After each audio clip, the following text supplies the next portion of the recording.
Ambani news ಟಿವಿಗೆ ಸ್ವಾಗತ. ಪ್ರತಿದಿನ ನ್ಯೂಸ್ ಅಪ್ಡೇಟ್ಗಾಗಿ ಸಬ್ಸ್ಕ್ರೈಬ್ ಮಾಡಿ, ಲೈಕ್ ಮಾಡಿ, ಶೇರ್ ಮಾಡಿ. ಇಂಜಿನಿಯರಿಂಗ್ ಕಾಲೇಜ್ ಕಾಮಗಾರಿ ಕೆಲಸ ನೋಡಿ ಮಾಜಿ ಶಾಸಕರಿಗೆ ಹೊಟ್ಟೆ ಉರಿಯುತ್ತದೆ.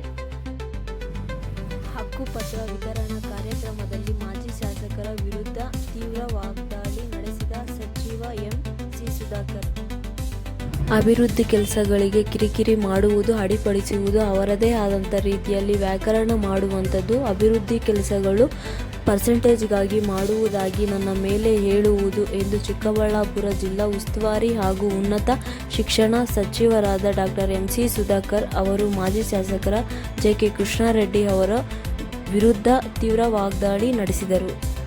ಇಂದು ಚಿಂತಾಮಣಿ ನಗರದ ತಾಲೂಕು ಪಂಚಾಯಿತಿ ಸಭಾಂಗಣದಲ್ಲಿ ಹಕ್ಕುಪತ್ರಗಳ ವಿತರಣಾ ಕಾರ್ಯಕ್ರಮದಲ್ಲಿ ಮಾತನಾಡಿದ ಅವರು, ನೀವು 10 ವರ್ಷಗಳ ಕಾಲ ಆಡಳಿತ ನಡೆಸಿದ್ದಿರಲ್ಲ, ಅದು ತಾವೆಲ್ಲ ಪರ್ಸೆಂಟೇಜ್ಗಿನ ಅಭಿವೃದ್ಧಿ ಕೆಲಸಗಳು ಮಾಡಿದ್ದು. ನಮ್ಮ ಕುಟುಂಬ ಶಾಸಕ ಸ್ಥಾನವನ್ನು 1950ರಿಂದ ನಡೆದುಕೊಂಡು ಬರುತ್ತಿದೆ. ನಿನ್ನೆ ಮೊನ್ನೆ ಬೆಂಗಳೂರಿಂದ ಬಂದವರು ನೀವು ನಮ್ಮಿಂದ ಯಾವ ರೀತಿ ಆಡಳಿತ ಮಾಡಬೇಕು, ಯಾವ ರೀತಿ ಅಭಿವೃದ್ಧಿ ಕೆಲಸ ಮಾಡಬೇಕೆಂದು ನಿಮ್ಮಿಂದ ಕಲಿಯುವ ಅವಶ್ಯಕತೆ ನನಗಿಲ್ಲ ಎಂದು ಮಾಜಿ ಶಾಸಕರು ವಿರುದ್ಧ ಗುಡುಗಿದ್ದರು. ಮಾಜಿ ಶಾಸಕರು ಬೆಂಗಳೂರಿನಿಂದ ಚಿಂತಾಮಣಿಗೆ ಬರುವಾಗ ಇಂಜಿನಿಯರಿಂಗ್ ಕಾಲೇಜ್ ಅವರ ಕಣ್ಣಿಗೆ ಕಾಣಿಸುತ್ತದೆ. ಅದು ನೋಡಿದಾಗ ಅವರ ಹೊಟ್ಟೆ ಉರಿದು ಏನೆಲ್ಲ ಕೇಳುತ್ತಾರೆ. ನಾನು ಮಾಡುತ್ತಿರುವ ಕೆಲಸಗಳು ನೀವು ಮಾಡಿದರೆ ಯಾರು ಬೇಡ ಅಂತ ಹೇಳ್ತಾರೆ. ಮಸ್ತೇನಹಳ್ಳಿ ಕೈಗಾರಿಕಾ ಪ್ರದೇಶದಲ್ಲಿ 1 ಎಕರೆಯಲ್ಲಿ 250 ಮಾವಿನ ಗಿಡಗಳನ್ನು ನೆಟ್ಟು ಒಂದು ಮಾವಿನ ಗಿಡಕ್ಕೆ 25,000 ಹಣವನ್ನು KIDBIಯಿಂದ ಪಡೆದಿದ್ದರು. ಅವರ ಸಹಚರರೇ ಹೊರತು ನಾವೆಲ್ಲವೆಂಬುದನ್ನು ಮೊದಲು ತಿಳಿಯಬೇಕು. ಕೈಗಾರಿಕಾ ಪ್ರದೇಶದ ಅಧಿಸೂಚನೆಯಾದ ಮೇಲೆ ಕೆಲ ಅಧಿಕಾರಿಗಳೊಂದಿಗೆ ಶಾಮೀಲಾಗಿ ಅವರ ಕಣ್ಣ ಕೆಳಗೆ ನಡೆದಿರುವ ಅವ್ಯವಹಾರವಾಗಿದ್ದು, ಅದನ್ನು ಅವರು ಮಾತನಾಡುವುದಿಲ್ಲವೆಂದರು. ಮಾತನಾಡಿದ ಸಚಿವ, ದೊಡ್ಡ ಸಾಮರ್ಥ್ಯದಲ್ಲಿ ಶಾಶ್ವತವಾಗಿ ನೀರು ಹರಿಯುವಂತೆ ಮಾಡುವ ಸಲುವಾಗಿ HN ವ್ಯಾಲಿ 120 ಕೆರೆ, KC ವ್ಯಾಲಿ 50ಕ್ಕೂ ಹೆಚ್ಚು ಕೆರೆಗಳ ನೀರು ಒದಗಿಸುವ ಶಾಶ್ವತ ಪ್ರಯತ್ನವನ್ನು ಮಾಡಲಾಗುತ್ತಿದೆ ಎಂದರು. ಪ್ರತಿಯೊಂದು ಗ್ರಾಮಕ್ಕೂ ಶುದ್ಧ ಕುಡಿಯುವ ನೀರಿನ ಘಟಕಗಳನ್ನು ವಿವಿಧ ಯೋಜನೆಗಳ ಮೂಲಕ ಒದಗಿಸಲಾಗಿದ್ದು, ಇದರಿಂದ ಶುದ್ಧ ಕುಡಿಯುವ ನೀರನ್ನು ಎಲ್ಲ ಗ್ರಾಮಗಳಿಗೂ ಒದಗಿಸುವ ತಾಲೂಕು ಆಗಿಸುವ ನನ್ನ ಧ್ಯೇಯವೆಂದರು. ನಾನು ಶಾಸಕನಾಗಿ ಮುಖ್ಯಮಂತ್ರಿಯ ಕ್ಷೇತ್ರದ ಅಭಿವೃದ್ಧಿಗೆ ಹೆಚ್ಚು ಆದ್ಯತೆಯನ್ನು ನೀಡುತ್ತಿದ್ದು, ಕೇವಲ ಮಾತಿನ ಮೂಲಕ ಹೇಳುತ್ತಿಲ್ಲ, ಬದಲಾಗಿ ಕಾರ್ಯರೂಪದಲ್ಲಿ ತಾವು ನೋಡಬಹುದಾಗಿದೆ ಎಂದು ನುಡಿದರು. ಈ ಸಂದರ್ಭದಲ್ಲಿ ಸುಮಾರು ಫಲಾನುಭವಿಗಳಿಗೆ ಹಕ್ಕುಪತ್ರಗಳನ್ನು ವಿತರಿಸಲಾಯಿತು. ಈ ಕಾರ್ಯಕ್ರಮದಲ್ಲಿ ದಂಡಾಧಿಕಾರಿಗಳಾದ ಸುದರ್ಶನ್ ಯಾದವ್, ತಾಲೂಕು ಪಂಚಾಯಿತಿ ಕಾರ್ಯನಿರ್ವಾಹಕರಾದ ಎಸ್. ಆನಂದ್ ಸೇರಿದಂತೆ ಕಂದಾಯ ಇಲಾಖೆಯ ಅಧಿಕಾರಿಗಳು, ಸಚಿವರು, ಬೆಂಬಲಿಗರು ಹಾಜರಾಗಿದ್ದರು. ಅವರು ಪುನಶ್ಚೇತನ ಮಾಡಬೇಕು ಅಂತ ಹೇಳಿ ಪಾಪ ಕೆಲವರು ಅರ್ಜಿ ಕೊಟ್ಟಿದ್ದಾರೆ. ಇದು ಟೌನ್ ಬ್ಯಾಂಕ್ ಪುನಶ್ಚೇತನ ಮಾಡಬೇಕು, ಇದು ಕೊಡಬಾರದು ಅಂತ ಹೇಳಿ 10 ವರ್ಷ ನೀವು ಇದ್ರಲ್ಲ, ಅವತ್ತು ಯಾಕೆ ಪುನಶ್ಚೇತನ ಮಾಡಲಿಲ್ಲ? ಅವತ್ತು ಯಾಕೆ ನೀವು ಪುನಶ್ಚೇತನ ಮಾಡಿದ್ರೆ ಯಾರಾದ್ರೂ ಬೇಡ ಅಂತಿದ್ರ? ನಾನು ಇರ್ಲಿಲ್ವಲ್ಲ, ಎಲ್ಲ ನಿಮ್ದೇ ಇತ್ತಲ್ಲ ದರ್ಬಾರ್. ಇವತ್ತು ನಾನು ಒಂದು ಕ್ರೀಡೆಗೆ ನನ್ನ ಸ್ವಂತ ನಾನು ಮನೆಗೆ ತಗೊಂಡಿಲ್ಲ. ನಾವು ಸರ್ಕಾರದ ವ್ಯವಸ್ಥೆಗೆ, ಸರ್ಕಾರದ ಇಲಾಖೆಗೆ ಕೊಡಿಸಿರುವಂತದ್ದು ಕಾನೂನು ಚೌಕಟ್ಟಿನಲ್ಲಿ ಏನು ಸರ್ಕಾರದ ದರ ನಿಗದಿ ಆಗುತ್ತೆ, ಖಾಸಗಿ ದರ ಅಲ್ಲ, ಪ್ರೈವೇಟ್ ರೇಟ್ ಅಲ್ಲಿ ಸರ್ಕಾರದ ಸಂಸ್ಥೆಗೆ ಸರ್ಕಾರ ಖರೀದಿ ಮಾಡಲ್ಲ. ಸರ್ಕಾರಕ್ಕೆ ಸರ್ಕಾರದ ದರದಲ್ಲಿ ಅವ್ರು ಏನು ಫಿಕ್ಸ್ ಆಗುತ್ತೆ ಅದನ್ನ ತೆಗೆದುಕೊಳ್ತಾರೆ. ನಾನು ಯಾರು ಅದನ್ನ ತೆಗೆದುಕೊಂಡಿರುವಂತದ್ದೆಲ್ಲ ಡಾ. ಎಂ.ಸಿ. ಸುಧಾಕರ್ ಹೆಸರಿಗೆ ಏನು ಮಂಜೂರಾಗಿಲ್ಲ, ಇನ್ಯಾರ ಹೆಸರಿಗೂ ಮಂಜೂರಾಗಿಲ್ಲ. ನಾವು ಕೊಟ್ಟಿರುವಂತದ್ದು ಯುವಜನ ಸೇವಾ ಇಲಾಖೆಗೆ ಕೊಟ್ಟಿರುವಂತದ್ದು ಜಾಗ. ಪಾಪ ಇದನ್ನು ಕೂಡ ಪಾಪ ಹೋಗಿ ಅರ್ಜಿಗಳು ಕೊಡ್ತಾರೆ. ಪಾಪ ಏನಾಗಿದೆ, ಅವ್ರಿಗೆ ಪೆನ್ನಲ್ಲಿ ಜಾಸ್ತಿ ಇದ್ದಂಗಿದೆ, ಬರಿತಾ ಇರೋದು ಓದಿ ಕೊಡ್ತಾ ಇರೋದು. ಪಾಪ ಮಾಡ್ಲಿ, ಯಾಕಂದ್ರೆ ಅವ್ರಿಗೆ ನಾವು ಮಾಡುವಂತ ಕೆಲಸಗಳು ಅವ್ರಿಗೆ ಪಾಪ ಅದು ಒಳ್ಳೆ ರೀತಿ ಕಾಣೋದಿಲ್ಲ. ಅವ್ರಿಗೇನಿದ್ರು ಅವರು ಸಮಯ ಪೂರ್ತಿ ನಮ್ಮ ಮೇಲೆ, ಕುಟುಂಬದ ಮೇಲೆ ವೈಯಕ್ತಿಕ ಆರೋಪಗಳನ್ನ ಮಾಡುವಂತದಕ್ಕೆ ವ್ಯರ್ಥ ಮಾಡಿದ್ರು ಬಿಟ್ರೆ ಏನು ಊರಲ್ಲಿ ತರಬೇಕು, ಅಭಿವೃದ್ಧಿ ಆಗ್ಬೇಕು. ವಿರೋಧ ಪಕ್ಷದಲ್ಲಿ ನಾನು ಕೆಲಸ ಮಾಡಿದ್ದೆ. ನಾನು ವಿರೋಧ ಪಕ್ಷದಲ್ಲಿ ಎಷ್ಟು ಅಭಿವೃದ್ಧಿ ಮಾಡ್ಬೋದು ಅಂತ ಮಾಡಿ ತೋರಿಸಿದೆ. ನೀವು ಅದೇ ರೀತಿ ಬುದ್ಧಿವಂತಿಕೆ ಉಪಯೋಗಿಸಿ ಕೆಲಸ ಮಾಡಿದ್ರೆ ಖಂಡಿತ ಆಗ್ತೈತಿ. 100 ಕೆಲಸ ಆಗೋ ಕಡೆ 10 ಕೆಲಸ, 15 ಕೆಲಸ ಆದ್ರೂ ಆಗ್ತಿತ್ತು. ಆದ್ರೆ ನಿಮ್ಗೆ ವ್ಯರ್ಥ, ಸಮಯ ವ್ಯರ್ಥ ಎಲ್ಲ 70 ವರ್ಷದಿಂದ ನಮ್ಮ ಕುಟುಂಬವನ್ನ ಈ ಹತ್ತಿರದಿಂದ ನೋಡಿರುವಂತಹ ಜನರ ಹತ್ರ ಹೋಗಿ ನಮ್ಮ ಕುಟುಂಬದ ವಿರುದ್ಧವಾಗಿ ಇಲ್ಲಸಲ್ಲದ ಮಾತುಗಳನ್ನ ಹೇಳ್ಕೊಂಡೆ ಕಾಲಹರಣ ಮಾಡಿಕೊಂಡು ವಿಧಾನಸಭೆಯ ಪ್ರತಿಯೊಂದು ಅಧಿವೇಶನದಲ್ಲಿ ನಮ್ಮ ಕುಟುಂಬದ ವಿರುದ್ಧವಾಗಿ ತಾವು ಪ್ರಶ್ನೆಗಳನ್ನ ಹಾಕೊಂಡು ಮಾಧ್ಯಮಗಳಲ್ಲಿ ತಮಗೆ ಇಷ್ಟ ಬಂದಂಗೆ ತಮಗೆ ಬೇಕಾದವ್ರ ಕೈಯಲ್ಲಿ ಬಾಯಿ ಬಂದಿದ್ದು ಮಾತಾಡ್ಸುವಂಥದ್ದು ಇವೆಲ್ಲ ಮಾತಾಡ್ಸ್ಕೊಂಡು ಅಂದ್ರೆ ಇಲ್ಲ ಯಾವುದು ನಾವು ತಲೆ ಕೆಡಿಸ್ಕೊಂಡು ಹೋಗ್ಲಿಲ್ಲ. ಆ ರೀತಿಯಾಗಿ ನಡವಳಿಕೆ ಇದ್ದಿದ್ರೆ ಇವತ್ತು ನಾನು ಸ್ವತಂತ್ರ ನಂತರದಲ್ಲಿ 3ನೇ ತಲೆಮಾರು, ಸ್ವತಂತ್ರ ಪೂರ್ವದಲ್ಲಿ ನಮ್ಮ ಮುತ್ತಾತ ಅವರಿಗೆ ಇಷ್ಟು ದೊಡ್ಡ ಒಂದು ರಾಜಕೀಯ ಒಂದು ಹಿನ್ನೆಲೆ ಇಟ್ಕೊಂಡು ಜನ ಯಾರು ಇವತ್ತು ನಮ್ಮ ಯೋಗ್ಯತೆ ಬಗ್ಗೆ, ನಮ್ಮ ಒಂದು ಪ್ರಾಮಾಣಿಕತೆ ಬಗ್ಗೆ, ನಮ್ಮ ನಡವಳಿಕೆ ಬಗ್ಗೆ ಅರ್ಥ ಮಾಡ್ಕೊಳ್ದಿರ ಜನ ಇವತ್ತು ನಮ್ಗೆ ಓಟ್ ಕೊಡೋದಿಲ್ಲ. ಜನ ಇವತ್ತು ಚುನಾವಣೆ ಸಂದರ್ಭದಲ್ಲಿ ಅವ್ರು ಆಯ್ಕೆ ಮಾಡುವಂತದ್ದು ಅವ್ರಿಗೆ ಸ್ವತಂತ್ರರಾಗಿದ್ದಾರೆ. ಸೋಲು ಗೆಲುವು ಸಹಜ. ಇವತ್ತು ರಾಜಕಾರಣದಲ್ಲಿ ಸೋಲು ಗೆಲುವು ನಾನಾ ಕಾರಣಗಳಿಂದ ಸೋಲು ಗೆಲುವುಗಳು ಆಗ್ತದೆ. ಆದ್ರೆ ನೀವು ಆಪಾದನೆಗಳನ್ನ ಮಾಡಿಬಿಟ್ಟು ಆರೋಪಗಳನ್ನ ಮಾಡಿದ ತಕ್ಷಣ ಸಮಾಜದಲ್ಲಿ ಏನೋ ದೊಡ್ಡದಾಗಿ ಅದನ್ನ ನಂಬ್ತಾರೆ, ಅದರ ಆಧಾರದ ಮೇಲೆ ಮತ ಚಲಾಯಿಸ್ತಾರೆ ಅಂತಕ್ಕಂಥ ಭ್ರಮೆಯಲ್ಲಿ ಭವಿಷ್ಯ ಇದ್ರೆ ಬಹುಶಃ ನಿಮ್ಗೆ ಫಸ್ಟ್ ಬಂದಾಗ ಓಟ್ ಹಾಕ್ಲೇಬಾರ್ದು. ಯಾಕಂದ್ರೆ ಕಲ್ಲುಗಳು ಬಂಡೆಗಳ ಮೇಲೆಲ್ಲ ಹೆಸರು ಬರ್ಕೊಂಡು ಈ ಊರಿಗೆ ಸಂಬಂಧ ಇಲ್ಲದೆ ಇರೋಂಥವ್ರು ನೀವು ಬಂದು ಅವತ್ತು ಓಟ್ ಗಿಟ್ಸ್ಕೊಂಡ್ರಲ್ಲ, ಯಾವ ಆಧಾರದ ಮೇಲೆ ಓಟ್ ಗಿಟ್ಸ್ಕೊಂಡ್ರು? ಅವತ್ತು ನಾವೇನು ತಾಲೂಕಲ್ಲಿ ಅಭಿವೃದ್ಧಿ ಆಗಿರ್ಲಿಲ್ವಾ? ಕೈಗಾರಿಕೆಗಳು ಮಾಡ್ಬೇಕು ಅಂತ ಪ್ರಯತ್ನ ಮಾಡಿರ್ಲಿಲ್ವಾ? ಇವತ್ತು ಕೈಗಾರಿಕೆಗಳು ಮಾಡಕ್ ಹೊರಟಿದ್ರೆ ಅದಕ್ಕೊಂದು ಆರೋಪ ಮಾಡ್ತಾರೆ. ಸಾರ್ವಜನಿಕವಾಗಿ ನೀವು ಯಾವತ್ತಾದ್ರೂ ಚೆಕ್ ವಿತರಣೆ ಮಾಡಿದ್ರ? ಮಸ್ತೇನಹಳ್ಳಿ ಕೈಗಾರಿಕಾ ಪ್ರದೇಶದಲ್ಲಿ ಬರ್ಲಿ, ಅಲ್ಲಿರುವಂತ ರೈತರು ಹೇಳ್ಬಿಡ್ಲಿ ನೋಡೋಣ ಎಷ್ಟೆಷ್ಟು ಕಷ್ಟಪಟ್ಟರು ಅವ್ರ ಪರಿಹಾರವನ್ನು ತೆಗೆದುಕೊಳ್ಳಲಿಕ್ಕೆ ಅಂತಕ್ಕಂಥ. ಇವತ್ತು ಆ ಸಮಸ್ಯೆಗಳನ್ನ ನಾನ್ ಬಗೆಹರಿಸುವಂತ ಕೆಲಸವನ್ನ ಮಾಡ್ತಾ ಇದ್ದೀನಿ. ಏನೋ ಈ ಭಾಗದಲ್ಲಿ ಮಕ್ಕಳು ಇವತ್ತು ವಿದ್ಯಾವಂತರಾಗ್ತಾ ಇದ್ದಾರೆ, ಇಲ್ಲೇ ಅವರು ಮನೆ ಸಮೀಪದಲ್ಲೇ ಊರ ಹತ್ತಿರದಲ್ಲೇ ಉದ್ಯೋಗ ಸಿಗ್ಲಿ, ಅವರಿಗೆ ಬೇರೆ ನೇರವಾಗಿ ಮತ್ತು ಪರೋಕ್ಷವಾಗಿ ಅವರಿಗೆ ಉದ್ಯೋಗ ಸಿಗ್ಲಿ ಅಂತಕ್ಕಂಥದ್ದು ನನ್ನ ಕನಸು. 2010ರಲ್ಲೇ ನಾನು ಅವತ್ತು 1300 ಎಕರೆಗಿಂತ ಹೆಚ್ಚು ಕೈಗಾರಿಕಾ ಪ್ರದೇಶ ಗುರುತಿಸುವಂತ ಕೆಲಸ ಮಾಡಿದೆ. ಆದ್ರೆ 10 ವರ್ಷಗಳಲ್ಲಿ ಅದಕ್ಕೊಂದು ದಾರಿ ತೋರಿಸುವಂತ ಪ್ರಯತ್ನ ಆಗಲಿಲ್ಲ. ಕನಿಷ್ಠ ಅಲ್ಲಿ ವಿದ್ಯುತ್ ವ್ಯವಸ್ಥೆಗೆ ಗೊಂದಲ ಇಟ್ಟಂತದನ್ನ ನಿವಾರಣೆ ಮಾಡಿ ಕೊಡಿಸುವಂತದ್ದಾಗ್ಲಿಲ್ಲ. ರೈತರ ಭೂಮಿಯಲ್ಲಿ ಅಲ್ಲಿ ರೈತರಿಗೆ ಅನ್ಯಾಯ ಆಗ್ತಿದೆ. ಕೆಲವರು ವ್ಯವಸ್ಥೆಯನ್ನ ದುರುಪಯೋಗ ಮಾಡಿಕೊಂಡು ಮಾವಿನ ಗಿಡಗಳನ್ನ ಹೊರಗಡೆಯಿಂದ ತಂದು ಉಳಿಸಿ ಸರ್ಕಾರಕ್ಕೆ ವಂಚನೆ ಮಾಡಿ ಹಣ ಪಡೆಯುವಂತ ಕೆಲಸ ಮಾಡ್ತಾ ಇದ್ದಾರೆ. ಅದನ್ನ ತಡಿಬೇಕು ಅಂತಕ್ಕಂಥ ಪ್ರಯತ್ನ ಮಾಡಿಲ್ಲ. ಇವೆಲ್ಲ ಕೆಲವು ನೀವು ಮಾಡ್ದಿರ. ಎಷ್ಟು ಬಾರಿ ಕೈಗಾರಿಕೆ ಪ್ರದೇಶಕ್ಕೆ ಭೇಟಿ ಕೊಟ್ಟಿದ್ರಿ? ಎಷ್ಟು ಬಾರಿ ಕೈಗಾರಿಕಾ ಇಲಾಖೆಯವನ್ನ ಕರೆದು ಸಭೆ ಮಾಡಿ ಸಮಸ್ಯೆ ಬಗೆಹರಿಸಬೇಕು, ಸುಸೂತ್ರವಾಗಿ ಈ ಒಂದು ಕೈಗಾರಿಕೆ ಸ್ಥಾಪನೆಗಳಾಗಬೇಕು ಅಂತಕ್ಕಂಥ ಪ್ರಯತ್ನ ಮಾಡಿದ್ರಿ. ಇವತ್ತು ಹೋಗಿ ನೋಡ್ಕೊಂಡ್ ಬನ್ನಿ. ಇವತ್ತು 2 ವರ್ಷದಲ್ಲಿ ಎಷ್ಟು ಕೈಗಾರಿಕೆಗಳು ಇವತ್ತು ತಲೆ ಎತ್ತಿದ್ದಾರೆ.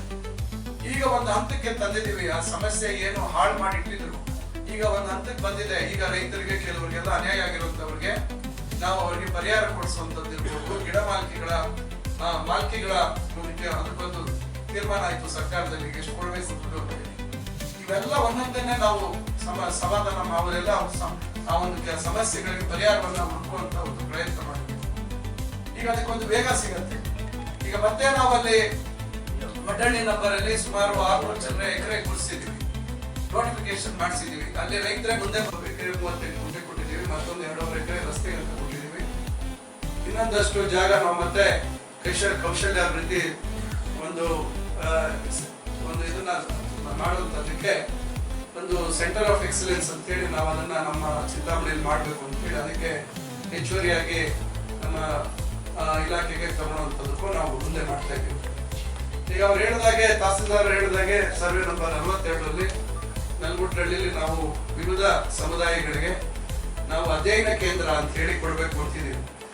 ಯಾವ್ಯಾವ ಸಮುದಾಯ ಅಂದಾಜು ಜನಸಂಖ್ಯೆ ಆಧಾರದ ಮೇಲೆ ಸುಮಾರು 22 ಸಮುದಾಯಗಳಿಗೆ ಮತ್ತು ಅಲ್ಲಿ ಬೇರೆ ಮುಂದೆ ಭವಿಷ್ಯದ ಮೆರವಣಿಗೆ ಇಟ್ಕೊಳ್ಳಿ ಗಮನದಲ್ಲಿ ಇಟ್ಕೊಂಡು ಹಾಸ್ಟೆಲ್ಗಳಿಗೆ ಜಾಗ ನಿಗದಿ ಮಾಡುವಂತದ್ದು ಕೂಡ ನಾವು ಅಲ್ಲಿ ಮಾಡ್ತಾ ಇದ್ದೀವಿ. ಮತ್ತು ಹಿರಿಯ ನಾಗರಿಕರಿಗೂ ಒಂದು ಸ್ವಲ್ಪ ಜಾಗ ನಿಗದಿ ಮಾಡಬೇಕು ಅಂತಿದ್ದೀವಿ. ಕನ್ನಡ ಮತ್ತು ಸಂಸ್ಕೃತಿ ಇಲಾಖೆ ಕನ್ನಡ ಅಂತ ಬೆಳೆಸ್ತಕ್ಕಂಥದಕ್ಕೆ ನಾವು ಅಲ್ಲೂ ಒಂದು ಸ್ವಲ್ಪ ಜಮೀನು ಕೊಡ್ಬೇಕು ಅಂತಿದ್ದೀವಿ. ಈ ರೀತಿ ಹಲವಾರು ವಿಷಯಗಳಿಗೆ ಅಲ್ಲಿ ಸುಮಾರು 32 ಎಕರೆ ಜಾಗದಲ್ಲಿ ಬಹಳ ದೊಡ್ಡ ರಸ್ತೆಗಳನ್ನ ನಿರ್ಮಾಣ ಮಾಡಿ ಬೆಟ್ಟದಲ್ಲಿ ಅದಕ್ಕೆ ನಾನು ಈಗಾಗಲೇ ಲೋಕೋಪಯೋಗಿ ಇಲಾಖೆಯಲ್ಲಿ 15 ಕೋಟಿ ರೂಪಾಯಿ ರಸ್ತೆಗೆ ಬೇಕು ಅಂತ ಹೇಳಿ, ಯಾಕಂದ್ರೆ 24 ಮೀಟರ್ 80 ಅಡಿ ರಸ್ತೆ ಮಾಡ್ತೀವಿ, ಸಂಪರ್ಕ ರಸ್ತೆ. ಪಕ್ಕದಲ್ಲಿ ಪ್ರವಾಸಿ ಮಂದಿರ ಕಾಮಗಾರಿ ಪ್ರಾರಂಭ ಆಗ್ತಾ ಇದೆ, 10 ಕೋಟಿ ರೂಪಾಯಿ ಇದೆ. ಅಲ್ಲಿ ಒಳಗಡೆ ರಸ್ತೆಗಳು 18 ಏನಾದ್ರು ಬೆಂಗಳೂರಿಂದ ಬಂದ ರೋಡಲ್ಲಿ ಬಂದ್ರೆ ಇಂಜಿನಿಯರಿಂಗ್ ಕಾಲೇಜ್ ಬಿಲ್ಡಿಂಗ್ ದೊಡ್ಡದಾಗಿ ಕಾಣ್ತಾ ಇರುತ್ತೆ. ಅದ್ ನೋಡಿದಾಗೆಲ್ಲ ಅವರಿಗೆ ಪಾಪ ಹೊಟ್ಟೆ ಉರಿಬಹುದು, ಆಗ್ಬೋದು. ಸ್ವಲ್ಪ ಮೊಸರು ಜಾಸ್ತಿ ಇತ್ತಿದ್ರೆ ಹೊಟ್ಟೆ ಉರಿ ಕಮ್ಮಿ ಆಗುತ್ತೆ. ನೀವ್ ಯಾಕೆ ಮಾಡಿದ್ರೆ ನಾವು ಬೇಡ ಅಂತಿದ್ವಾ? ಪಾಲಿಟೆಕ್ನಿಕ್ ಬಿಲ್ಡಿಂಗು ನಾಳೆ ನೋಡಿ ನೀವು 76 ವರ್ಷ ಆಗಿದೆ. ನಮ್ಮ ತಾತ ಅವರು 1949-50ರಲ್ಲಿ ಮುನ್ಸಿಪಾಲಿಟಿ ಅಧ್ಯಕ್ಷರಾಗಿದ್ರು. ಆ ಸಂದರ್ಭದಲ್ಲಿ ರಾಜ್ಯದಲ್ಲಿ 2ನೇದು 3ನೇದು ನಮ್ಮ ಪಾಲಿಟೆಕ್ನಿಕ್, ಅದೇ ರಾಜ್ಯ ಅಂದ್ರೆ ಮೈಸೂರು ರಾಜ್ಯದಲ್ಲಿ 1950ನೇ ಇಸ್ವಿ ಬೋರ್ಡ್ ಇದೆ, ಪ್ರಾರಂಭ ಆಗಿರ್ತಕ್ಕಂಥ ದಿನ. ಇವತ್ತು 76 ವರ್ಷ ಆಗಿದೆ. ನಾನಿವತ್ತು ಇಡೀ ರಾಜ್ಯದಲ್ಲೇ ಎಲ್ಲೂ ಕೊಡದೇ ಇರೋಷ್ಟು ದುಡ್ಡು ಇವತ್ತು 76 ಕೋಟಿ ರೂಪಾಯಿ ಅದಕ್ಕೆ ಮಂಜೂರು ಮಾಡಿಸಿದ್ದೀನಿ. ಇಡೀ ರಾಜ್ಯ ಶಾಸಕರಾದಂತ ಹೊಸದ್ರಲ್ಲಿ ಬಹಳ ದೊಡ್ಡ ಮಟ್ಟದಲ್ಲಿ ಚರ್ಚೆ ಆಗ್ತಾ ಇತ್ತು. 94C ಮತ್ತು 94CC. ಬಹಳಷ್ಟು ಜನ ಏನು ತಮ್ಮ ಸ್ವಂತ ಜಾಗಗಳಲ್ಲಿ ಅಥವಾ ಸರ್ಕಾರಿ ಜಾಗದಲ್ಲಿ, ವಿಶೇಷವಾಗಿ ಮಲೆನಾಡು ಪ್ರದೇಶ, ಬೇರೆ ಬೇರೆ ಬೆಟ್ಟ ಗುಡ್ಡಗಳ ಪ್ರದೇಶಗಳಲ್ಲಿ ಜಮೀನು ಇದೆ ಅಂತಕ್ಕಂಥ ಸಂದರ್ಭದಲ್ಲಿ ಸ್ವಂತ ಜಮೀನುಗಳಲ್ಲಿ ಮನೆ ಕಟ್ಕೊಳ್ಳುವಂಥದ್ದು ಅಥವಾ ಸರ್ಕಾರಿ ಜಾಗದಲ್ಲಿ ಮನೆ ಕಟ್ಕೊಳ್ಳತಕ್ಕಂಥ ಪರಿಸ್ಥಿತಿಗಳು ನಿರ್ಮಾಣ ಆಗಿರ್ತಕ್ಕಂಥದ್ದನ್ನ ನಾಳೆ ಮನೆ ಮಂಜೂರು ಮಾಡುವಂಥದ್ದಕ್ಕೆ ದಾಖಲಾತಿ ಇಲ್ಲ ಅಂತ ಹೇಳಿ ಅವರಿಗೆ ಮನೆ ಮಂಜೂರು ಮಾಡುವಂಥದ್ದಕ್ಕೆ ಸಾಧ್ಯ ಆಗ್ತಾ ಇಲ್ಲ. ಇವೆಲ್ಲವನ್ನ ಸುಮಾರು ಪ್ರಯತ್ನಗಳಾಗಿ ನಗರ ಪ್ರದೇಶದಲ್ಲಿ 94CC ಬರ್ತದೆ. ಇದು ಹಿಂದೆ SM ಕೃಷ್ಣ ಅವರು ಸರ್ಕಾರದಲ್ಲಿ ಕೂಡ ಇದ್ರ ಬಗ್ಗೆ ಬಹಳಷ್ಟು ಚರ್ಚೆಗಳಾಗಿದ್ದಾವೆ. ಕಾನೂನನ್ನು ತಂದ್ರು, ಅದು ಸುಪ್ರೀಂ ಕೋರ್ಟ್ ಅಲ್ಲಿ ಇದುವರೆಗೂ ಕೂಡ ಅದು ಅದೇ ಪೆಂಡಿಂಗ್ ಇರುವಂತದ್ದು. ಇವೆಲ್ಲ ಕೆಲವು ಸಮಸ್ಯೆಗಳು ನಮ್ಮ ಮುಂದೆ ಇದ್ದಾವೆ. ನಾವು ಕೂಡ ಇದು ಬಹಳಷ್ಟು ಇದ್ರ ಬಗ್ಗೆ ಚರ್ಚೆಗಳಾಗಿ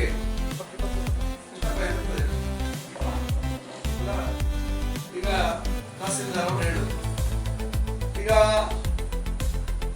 ವಾಲ್ಮೀಕಿ ಭವನಕ್ಕೆ 1 ಎಕರೆ ಇತ್ತು, ಇನ್ನೊಂದು 1 ಎಕರೆ ಹೆಚ್ಚುವರಿ ಕೊಡುವಂತ ಮಾಡ್ತೀವಿ.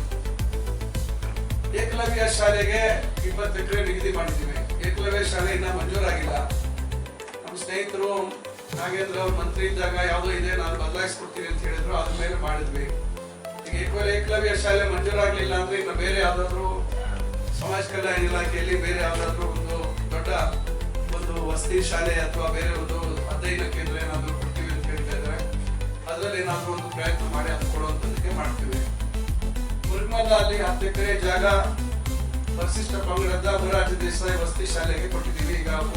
ಈಗ ಬಿಲ್ಡಿಂಗ್ ಕೂಡ ಮಂಜೂರಾಗಿದೆ. ಸುಮಾರು 22 ಕೋಟಿ ಒಟ್ಟಾರೆ ಮಂಜೂರಾಗಿದೆ. ಈಗ 16.4 ಕೋಟಿಗೆ ಟೆಂಡರ್ ಆಗಿದೆ. ನಾವು ಮುಖ್ಯಮಂತ್ರಿಗಳು 24ನೇ ತಾರೀಕು ಬಂದಾಗ ಅದಕ್ಕೆ ಶಂಕುಸ್ಥಾಪನೆ ಮಾಡ್ತೀವಿ. ಶಿಡ್ಲಘಟ್ಟದಲ್ಲಿ ಕಾರ್ಯಕ್ರಮ ಇದೆ. ಇನ್ನ ಕೋಣಕುಂಟ್ಲಲ್ಲಿ ಜಮೀನ್ ಸಮಸ್ಯೆ ಇತ್ತು, ಅದನ್ನ ನಿವಾರಣೆ ಮಾಡುವಂತದ್ದು ಮಾಡಿದ್ದೀವಿ.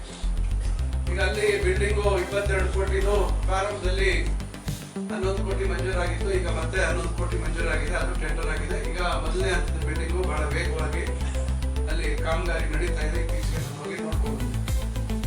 ಇಲ್ಲ ಈಗ ಕೈವಾರದಲ್ಲಿ ಮಾತೃಶ್ರೀ ರಮಾಬಾಯಿ ಅಂಬೇಡ್ಕರ್ ಅವರ ವಸತಿ ಶಾಲೆ ಒಂದು ಮಂಜೂರಾಗಿದೆ ನಮ್ಮ ಕೈವಾರದಲ್ಲಿ.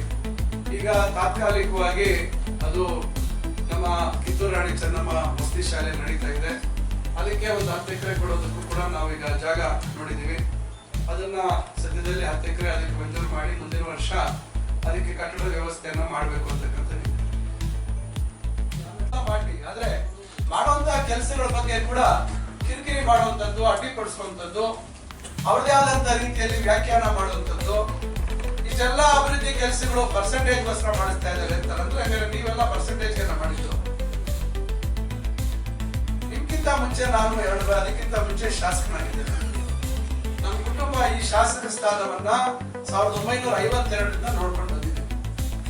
ನೀವು ನಿನ್ನೆ ಮೊನ್ನೆ ಬೆಂಗಳೂರಿಂದ ಬಂದಿರೋರ ಹತ್ರ ನಾವು ಯಾವ ರೀತಿ ಆಡಳಿತ ಮಾಡಬೇಕು, ಯಾವ ರೀತಿ ಅಭಿವೃದ್ಧಿ ಕೆಲಸ ಮಾಡಬೇಕು ಅಂತ ಕಲಿಯುವಂತ ಪ್ರಮೇಯ ನಮ್ಮ ಹತ್ರ ಇಲ್ಲ. ಇವತ್ತು ಪ್ರತಿಯೊಂದು ಚಿಂತಾಮಣಿಯಲ್ಲಿ ಅಥವಾ ತಾಲೂಕಿನಲ್ಲಿ ಆಗ್ತಾ ಇರ್ತಕ್ಕಂಥದ್ದು ಆಗಿರ್ತಕ್ಕಂಥದ್ದು ನಮ್ಮ ತಾತ ಅವರು ಮತ್ತು ನಮ್ಮ ತಂದೆಯವರು ಮಾಡಿದ್ರು. ಮಿಂಡಿಗಲ್ ಒಡ್ಡು ಎಷ್ಟೋ ವರ್ಷಗಳ 100 ವರ್ಷಗಳ ಹಳೆಯದು. ಇವತ್ತು ಅದಕ್ಕೊಂದು ಕಾಯಕಲ್ಪ ಮಾಡಬೇಕು. ಅಲ್ಲಿ ಸುಮಾರು ಈಗ ತಕ್ಷಣ 2.5 ವರ್ಷಕ್ಕೆ ಬಹಳ ಹತ್ತಿರದಲ್ಲಿ ಎಲ್ಲಾ ರಸ್ತೆಗಳು ಒಂದೇ ಸ್ಥಿತಿ ಆಗ್ಬೇಕು ಅಂತ ಹೇಳಿ ಮಾಯಾಮಂತ್ರ ಮಾಡಬೇಕು ಅಂತಕ್ಕಂಥ ಒಂದು ಆಲೋಚನೆಯಲ್ಲಿ ಪಾಪ ಕೆಲವರು ಬಹಳ ಅತಿ ಬುದ್ಧಿವಂತರು ಅಥವಾ ಬುದ್ಧಿವಂತರು ಅದನ್ನ ಅಲ್ಲಿ ಇಲ್ಲಿ ಸಾಮಾಜಿಕ ಜಾಲತಾಣಗಳಲ್ಲಿ ಹಾಕುವಂಥದ್ದು ಮಾಡ್ತಾ ಇದ್ದಾರೆ. ಸಂತೋಷ. ಅವ್ರಿಗೆ ನಾವು ಅವ್ರಿಗೆ ತಪ್ಪು ಅಂತ ಹೇಳಕ್ ಆಗೋದಿಲ್ಲ. ಪಾಪ ಎಲ್ಲ ರೀತಿ ಅವರು ಎಲ್ಲಾ ಸಂದರ್ಭದಲ್ಲೂ ಅದೇ ರೀತಿ ನಡ್ಕೊಂಡಿದ್ರೆ ಬಹುಶಃ ಅವ್ರನ್ನ ಮೆಚ್ಕೋಬಹುದಾಗಿತ್ತು. ಅದರಿಂದ ಆದ್ರೂ ನಮ್ಮ ಜವಾಬ್ದಾರಿ ನಾವು ಮಾಡ್ತಾ ಇದೀವಿ. ಈಗಾಗಲೇ